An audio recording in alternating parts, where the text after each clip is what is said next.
Hi നമസ്കാരം. എല്ലാവർക്കും market പൾസിൻ്റെ പുതിയൊരു വീഡിയോയിലേക്ക് സ്വാഗതം. അപ്പോൾ ഇന്നത്തെ വീഡിയോ എന്ന് പറയുന്നത് മുഹൂർത്ത് ട്രേഡിങ്ങിനെ കുറിച്ചിട്ടാണ്. അപ്പോൾ മുഹൂർത്ത് ട്രേഡിംഗ് എന്ന് പറയുന്നത് നമ്മുടെ ദീപാവലിയുടെ അനുബന്ധിച്ചിട്ട് അവിടെ നോർത്ത് ഇന്ത്യയിൽ ഏറ്റവും കൂടുതൽ ആഘോഷിക്കുന്ന ഒരു സ്റ്റോക്ക് മാർക്കറ്റുമായിട്ട് അല്ലെങ്കിൽ സമ്പത്തുമായിട്ട് ബന്ധപ്പെട്ട് വരുമ്പോൾ അവർക്ക് പുതിയൊരു തുടക്കത്തിന് വേണ്ടിയിട്ട് അല്ലെങ്കിൽ ഇൻവെസ്റ്റ്മെൻറ്റ് ഈ ഒരു ദിവസം ഇൻവെസ്റ്റ് ചെയ്യുക എന്ന് പറയുന്നത് സമ്പത്തും ഐശ്വര്യവും തരും എന്നുള്ള ഒരു ഒരു ഒരു കാഴ്ചപ്പാടുണ്ട് അവിടെ.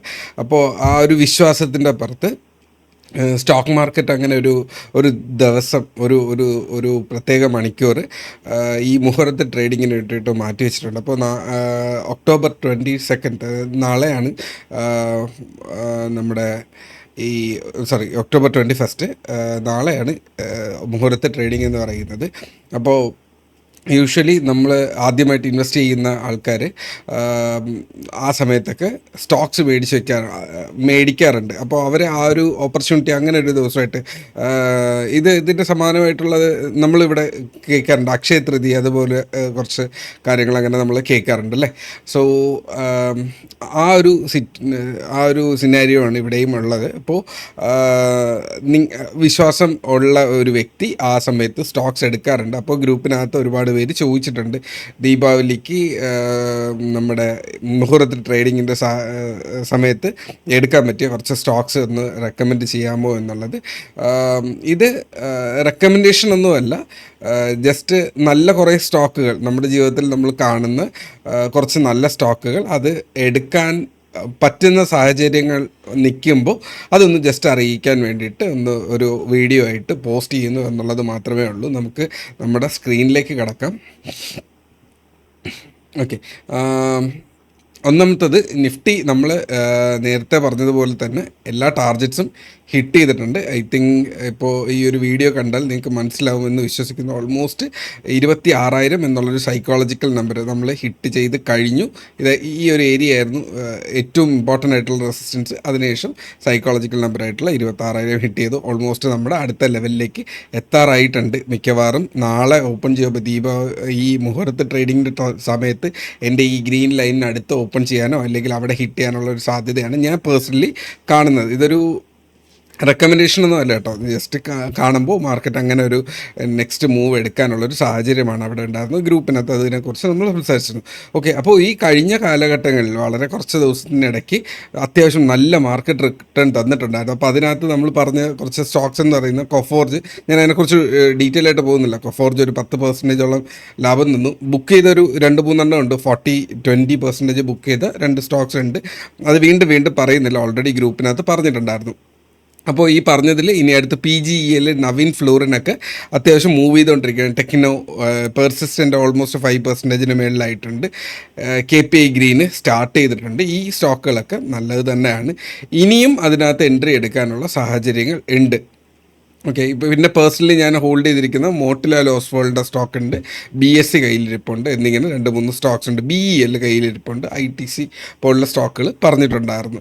ഇത് ഐഡിയ ഷെയർ ചെയ്യുന്നതാണ്. ഓക്കെ, അപ്പോൾ ഇന്നിപ്പോൾ ഈ ഒരു മുഹൂർത്ത ട്രേഡിങ്ങിൻ്റെ സമയത്ത് നിങ്ങൾക്ക് നോക്കാമെന്നുള്ള നല്ല കുറച്ച് സ്റ്റോക്കുകൾ എന്ന് പറയുന്നത്, ഒന്ന് ഞാൻ എപ്പോഴും പറയുന്ന കുറച്ച് സ്റ്റോക്കുകളാണ്. ഒന്ന് ടൈറ്റൻ, LNT,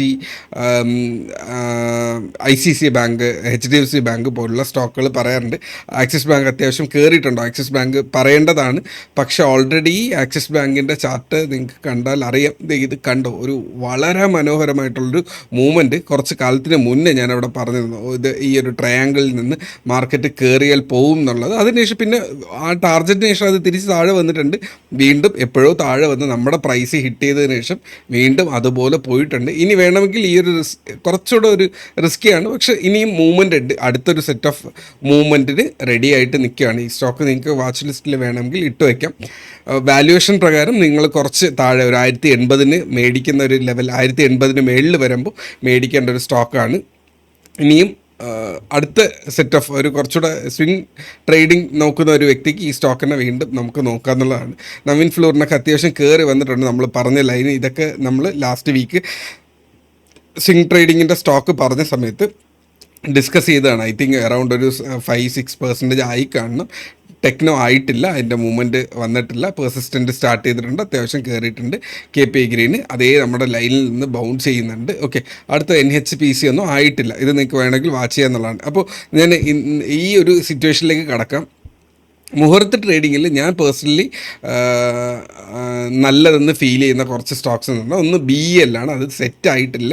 സെറ്റാകാനുള്ള നാളെ സാധ്യതയുണ്ട്. 420 മേളിൽ കിട്ടുവാണെങ്കിൽ നിങ്ങൾക്ക് ഭാരത് ഇലക്ട്രോണിക്സ് നല്ലൊരു ഇന്ത്യയുടെ സ്ട്രോങ് ആയിട്ടുള്ളൊരു ഡിഫൻസ് സെക്ടറിലെ ഒരു സ്റ്റോക്കാണ്. ഇലക്ട്രോണിക്സ് ഇല്ലെങ്കിൽ റഡാർ സിസ്റ്റം പോലുള്ള ഇന്ത്യയുടെ ഡിഫൻസുമായിട്ട് ബന്ധപ്പെട്ടിട്ട് ഒരുപാട് കാര്യങ്ങൾ ഇന്ത്യ ഗവൺമെൻറ് ഡയറക്റ്റ് സപ്ലൈ ചെയ്യുന്ന ഒരു സ്റ്റോക്കാണ് ഭാരത് ഇലക്ട്രോണിക്സ് എന്ന് പറഞ്ഞാൽ. വാച്ച് ലിസ്റ്റിൽ ഇരിക്കേണ്ട നമ്മുടെ പോർട്ട്ഫോളിയോയിൽ ഉണ്ടാവേണ്ട സ്റ്റോക്കുകളിൽ ഒരെണ്ണമാണ് ഭാരത് ഇലക്ട്രോണിക്സ്.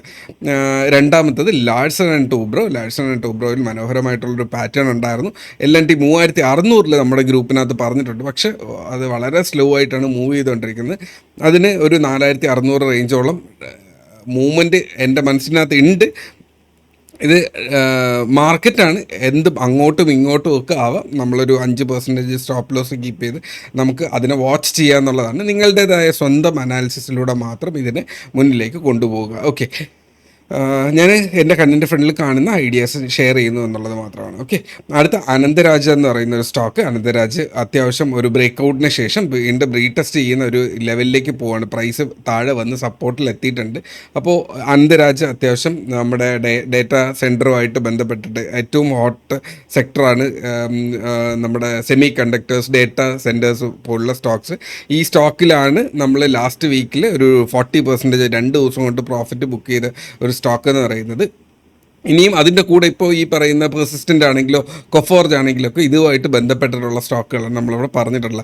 അന്തരാജ് നിങ്ങൾക്ക് വാച്ച് ലിസ്റ്റ് കീപ്പ് ചെയ്യുക എന്നുള്ളതാണ്. ഓക്കെ, അടുത്ത് IRCTC ലോങ് ടേമിലത്തേക്ക് നിങ്ങൾക്ക് ഹോൾഡ് ചെയ്യണം എന്നുണ്ടെങ്കിൽ ഈ പറഞ്ഞ എന്താണ് നമ്മുടെ ഐശ്വര്യം ഈ ഒരു മുഹൂർത്ത ട്രേഡിങ്ങിൻ്റെ ഒരു കോൺസെപ്റ്റ് എടുക്കുമ്പോൾ നിങ്ങൾക്ക് ഹോൾഡ് ചെയ്യാൻ പറ്റുന്ന ഇല്ലെങ്കിൽ ഇൻവെസ്റ്റ്മെൻറ്റിനെ കുറിച്ച് ചിന്തിക്കാൻ പറ്റുന്ന ഒരു സപ്പോർട്ട് ഏരിയയിൽ നിൽക്കുന്ന ഒരു സ്റ്റോക്കാണ് ഇന്ത്യൻ റെയിൽവേ എന്ന് പറയുന്ന IRCTCയുടെ സ്റ്റോക്ക് എന്ന് പറയുന്നത്. സ്ലോ ആൻഡ് സ്റ്റഡി ആയിട്ടുള്ള റിട്ടേൺ ചിലപ്പോൾ കണ്ടേക്കാം. മാർക്കറ്റ് ആ ഒരു ലെവലിൽ നിൽക്കുന്നുണ്ട്. അടുത്ത സ്റ്റോക്ക് എന്ന് പറയുന്നത് ഹിന്ദുസ്ഥാൻ യൂണിലിവറാണ്. ഒരു മിനിറ്റ്. ഓക്കെ, അടുത്തൊരു സ്റ്റോക്ക് എന്ന് പറയുന്നത് IRCTC നമ്മൾ പറഞ്ഞു കഴിഞ്ഞു. അടുത്തത് ഹിന്ദുസ്ഥാൻ യൂണിലിവർ. ഈ പറഞ്ഞതിൽ ഏറ്റവും ഞാൻ ഫോക്കസ് ചെയ്യുന്ന 1-2 സ്റ്റോക്കുകൾ എന്ന് പറയുന്നത് ഈ പറഞ്ഞതുപോലെ എന്താണ് ലാഴ്സൺ ആൻഡ് ടൂബ്രോ, IRCTC പോലുള്ള സ്റ്റോക്കുകൾ എന്ന് പറയുന്നത് എപ്പോഴും ആൾക്കാർ ബൈ ചെയ്യാനുള്ള സാധ്യതയുള്ള ഡിഫെൻസീവ് സ്റ്റോക്സ് എന്ന് പറയും. ഹിന്ദുസ്ഥാൻ യൂണിലിവറൊക്കെ FMCG സെക്ടർ എന്ന് പറയുന്ന അങ്ങനത്തെ ഒരു പോർട്ട്ഫോളിയോ ആണ്. അപ്പോൾ പോർട്ട്ഫോളിയോയിൽ നല്ല മൊമെൻറ്റം കിട്ടുന്നത് മാത്രമല്ല മാർക്കറ്റ് വീഴുമ്പോൾ പിടിച്ച് നിൽക്കാൻ പറ്റുന്ന സ്റ്റോക്കുകളും വേണം. ഹിന്ദുസ്ഥാൻ യൂണിലിവർ അതുപോലെ നിൽക്കുന്ന ഒരു സ്റ്റോക്കാണ്. സോ ഇതിൻ്റെ ഒരു അനാലിസിസ് എന്ന് പറയുന്നത് നമുക്ക് അത്യാവശ്യം ഇത് തിരിച്ച് കയറി വരാനുള്ള ഒരു സാധ്യത കാണിക്കുന്നുണ്ട്. സോ ഹിന്ദുസ്ഥാൻ യൂണിലിവർ ഫോക്കസ് ചെയ്യാവുന്നതാണ്. പിന്നെ ടാറ്റ പവർ 400 എന്നുള്ളൊരു നമ്പർ, അല്ലെങ്കിൽ 400-440 എന്ന് പറയുന്ന ഒരു ഏരിയ എന്ന് പറയുന്നത് അത് കുറച്ച് ദിവസമായിട്ട് അങ്ങനെ നിൽക്കുന്നുണ്ടായിരുന്നു. സോ 400 മേളിൽ തിരിച്ച് കയറി വരുമ്പോൾ ഒരു 400-412 ശേഷമൊക്കെ ഈ സ്റ്റോക്കിന് ഐ തിങ്ക് അറൗണ്ട് 408 മേളിലൊക്കെ അത്യാവശ്യം നല്ലൊരു മൊമെൻറ്റം കിട്ടാനുള്ള സാധ്യതയുള്ളൊരു സ്റ്റോക്കാണ് ടാറ്റ പവർ എന്ന് പറയുന്നത്. പവർഫുൾ ഒരു മൊമെൻറ്റം വന്നിട്ടില്ല ഈ ദീപാവലിക്ക്, ഈ മുഹൂർത്ത ട്രേഡിങ്ങിൽ ഒരു മൊമെൻറ്റം കാണുവാണെങ്കിൽ നിങ്ങൾക്ക് അതിനെ വാച്ച് ചെയ്യാമെന്നുള്ളതാണ്.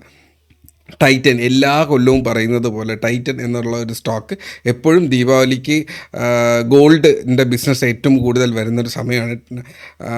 ടൈറ്റൻ കമ്പനിക്ക് ഏറ്റവും കൂടുതൽ ഒരു മൊമെൻറ്റം കിട്ടുന്ന ഒരു സമയം ഇത് തന്നെയാണ്. ഓൾമോസ്റ്റ് 3600 ആയിരുന്നു അതിൻ്റെ ഒരു സപ്പോർട്ടെന്ന് പറയുന്നത്. 3600 മേടിക്കുന്ന നല്ലൊരു മൊമെൻറ്റം തന്നെ ആയിരുന്നു. ഓൾറെഡി അത് കയറിയിട്ടുണ്ട്, എന്നാലും ഇനിയും അതിനകത്ത് മൊമെൻറ്റം ഞാൻ എക്സ്പെക്റ്റ് ചെയ്യുന്നുണ്ട്.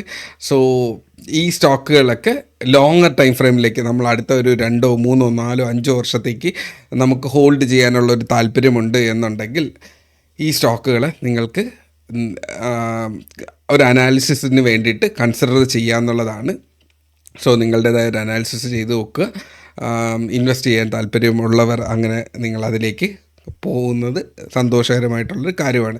നല്ല സ്റ്റോക്കുകൾ മേടിച്ച് വയ്ക്കുന്നത് ഒരു ഗാംബ്ലിംഗ് അല്ല, അതൊരു അസറ്റ് ക്രിയേഷനാണ്. സോ അസറ്റ് ക്രിയേറ്റ് ആകട്ടെ. എല്ലാവർക്കും ആശംസകൾ. അപ്പോൾ മറ്റൊരു വീഡിയോ ആയിട്ട് വീണ്ടും വരാം. Trade safe. Take care, by.